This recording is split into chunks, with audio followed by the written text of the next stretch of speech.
मैं हूँ सैयद इसराइल और आप देख रहे हैं औरंगाबाद MS-20 न्यूज़ चैनल। हमारे वीडियो को लाइक कीजिए, शेयर कीजिए और चैनल को सब्सक्राइब कीजिए। आज हम आपके सामने लाने जा रहे हैं 14 अगस्त की रात का वो सच जिसे हर भारतीय जानना चाहेगा। वो रात जिसने हिंदुस्तान का इतिहास, भूगोल, भविष्य और सोच को बदल दिया।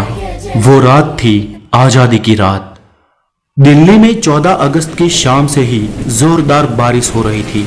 रात 9 बजते बजते रायसीना हिल्स पर करीब 5 लाख लोगों का हुजूम जमा हुआ था।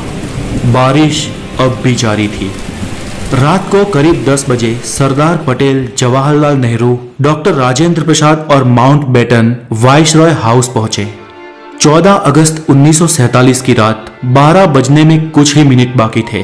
तब पंडित जवाहरलाल नेहरू ने 2 लाइनें कहकर अपना प्रवचन शुरू किया। At the stroke of the midnight hours when the world slept, India will be awake to life and freedom. चंद ही मिनटों में 12 बजे और 15 अगस्त का ये दिन भारत के लिए खुशियां लेकर आया। 190 सालों बाद ब्रिटिश हुकूमत से देश स्वतंत्र हुआ था, लेकिन इन खुशियों के साथ उतना ही गम था, क्योंकि भारत ने अपना 3,46,737 स्क्वायर किलोमीटर का पूरा विस्तार और करीब 8 करोड़ 15 लाख लोग एक ही रात में गंवा दिए थे। देश 2 टुकड़ों में विभाजित हुआ था, हिंदुस्तान और पाकिस्तान। हिंदुस्तान यूं ही आजाद नहीं हुआ। 15 अगस्त के बहुत पहले ही ब्रिटिश हुकूमत का अंत शुरू हो गया था।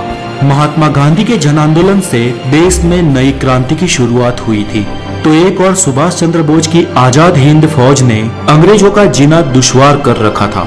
ऊपर से दूसरे विश्व युद्ध के बाद ब्रिटिश सरकार में उतना दम भी नहीं था कि वो हिंदुस्तान पर अब शासन चला सके। इसलिए माउंटबेटन को भारत का आखिरी वाइसरॉय बनाया गया था, ताकि देश को आधिकारिक तरीके से स्वतंत्रता दी जा सके। अंग्रेजों ने भारत को शुरुआत में 3 जून 1948 के दिन स्वतंत्र घोषित करने का निर्णय लिया था, लेकिन मोहम्मद अली जिन्ना ने पाकिस्तान नामक अलग मुल्क बनाने की ठान ली थी, जिसके चलते देश में कई जगह पर सांप्रदायिक हिंसा शुरू हो गई।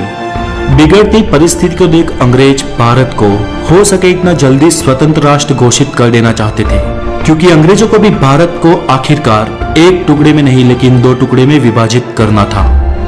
स्वतंत्रता के लिए दिन 15 अगस्त ही क्यों चुना गया? तो इसमें ऐसा है कि सिर्फ हम भारतीय ही शुभ और अशुभ में नहीं मानते थे, बल्कि अंग्रेज भी उतना ही मानते थे। माउंटबेटन मानता था कि 15 अगस्त का दिन शुभ है, क्योंकि 15 अगस्त 1945 के दिन ही जापान ने शरणागति स्वीकारी थी और इसके ऑफिशियल साइन 2 सितंबर को हुए थे। इसलिए बेटन के अनुसार 15 अगस्त का दिन मित्र राष्ट्रों के लिए शुभ था। तो फिर रात 12 बजे के वक्त को ही क्यों तय किया गया? तो इसके लिए भारतीय ज्योतिषियों का मानना था कि वो वक्त देश की स्वतंत्रता के लिए शुभ है। तय किया गया था कि पंडित नेहरू को अपनी स्पीच रात 12 बजे से पहले ही समाप्त कर देनी है और रात 12 बजे शंखनाद के साथ भारतीय लोकतंत्र की शुरुआत होगी। ठीक वैसा ही हुआ। 15 अगस्त की सुबह 8:30 पर पंडित नेहरू और उनके कैबिनेट ने पद और गोपनीयता की शपथ ली। रात की लगातार बारिश के बाद सुबह आसमान बिल्कुल साफ था। लोग बेसब्री से इंतजार कर रहे थे आजाद भारत के तिरंगे को लहराते हुए अपनी आंखों से देखने का। देश के तिरंगे को सबसे पहले जवाहरलाल नेहरू ने रात को 12 बजे ही पार्लियामेंट सेंट्रल हॉल में लहराया था और दूसरी बार सुबह 8:30 पर भव्य राष्ट्रध्वज को जनता के सामने ब्रिटिश राष्ट्रध्वज को उतारकर लहराया गया।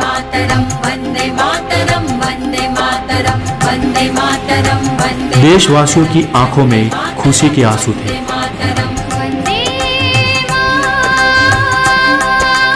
आजादी के बाद 15 अगस्त के दिन ही एक साथ अंग्रेजों ने देश को नहीं छोड़ा।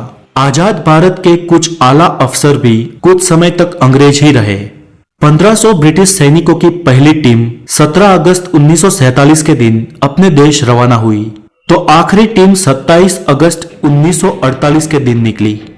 दोस्तों, ताज्जुब की बात यह कि लुटेरे अंग्रेज हमारे देश के अतिथि बन के आए हो, उस तरह से उन्हें विदा किया गया।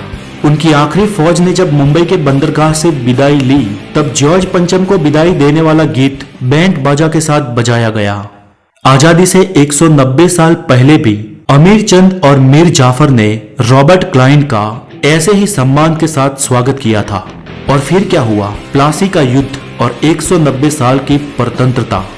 फिर भी हम भारतीय नहीं सुधरे। अतिथि देवो भव के सूत्र को हमने आज भी नहीं छोड़ा। फिर वो अतिथि वाकई देवतुल्य हो या हमें लूटने आया हो। दोस्तों, आज के लिए इतना ही और देश की इस स्वतंत्रता की कहानी को ज्यादा से ज्यादा शेयर करने की आपकी जिम्मेदारी है। और इस वीडियो को हो सके इतने लाइक, हो सके इतने कमेंट दीजिए। और अगर आप नए हैं तो द नॉलेज को जरूर सब्सक्राइब करें और हमेशा खुश रहें। जय हिंद, वंदे मातरम।